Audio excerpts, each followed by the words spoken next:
এখনো একটা বৃহত্তম রাজনৈতিক দলে যারা কয়েকবার ক্ষমতায় ছিলেন, যার নেতা একজন বীর মুক্তিযোদ্ধা এবং স্বাধীনতার ঘোষক এবং পৃথিবীর মুসলিম ইতিহাসে একজন খাঁটি সৎ রাষ্ট্রপতি হিসেবে সেই দলের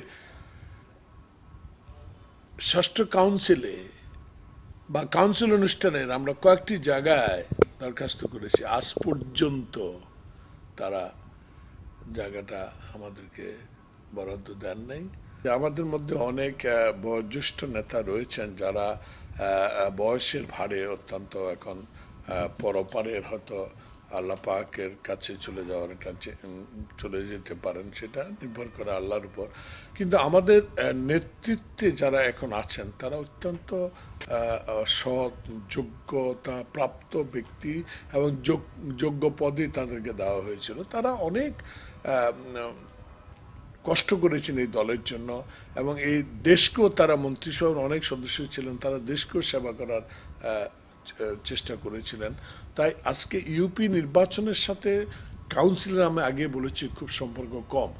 ইউপি নির্বাচনে যেহেতু ধানের শীষ বা দলীয় নির্বাচন হচ্ছে, সে কারণে নেতৃত্ব তো গড়বেই, তরুণরা আসবে, মধ্যবয়সীরা আসবে।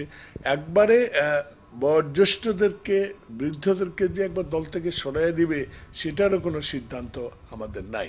যারা অন্তত কাজকর্ম করতে পারবেন, এখনো শক্তি আছেন, অবশ্যই তাদেরকে রাখার চিন্তা ভাবনা তো আমাদের নেত্রী করবেনই। গত কাউন্সিল অধিবেশনে আমরা তারেক রহমান সাহেবকে আমাদের সিনিয়র ভাইস চেয়ারম্যান করা হয়েছে জয়েন্ট সেক্রেটারি থেকে নিয়ে।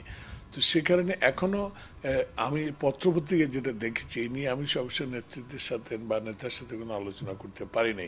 সে কারণে আমি মনে করি যে হ্যাঁ, চেয়ারপারসনেরও নির্বাচন করার একটা চিন্তাভাবনা আছে, তো হবেই, এবং ভাইস চেয়ারম্যানও যাতে নির্বাচন হতে পারে এরকম আমরা শোনা যাচ্ছে।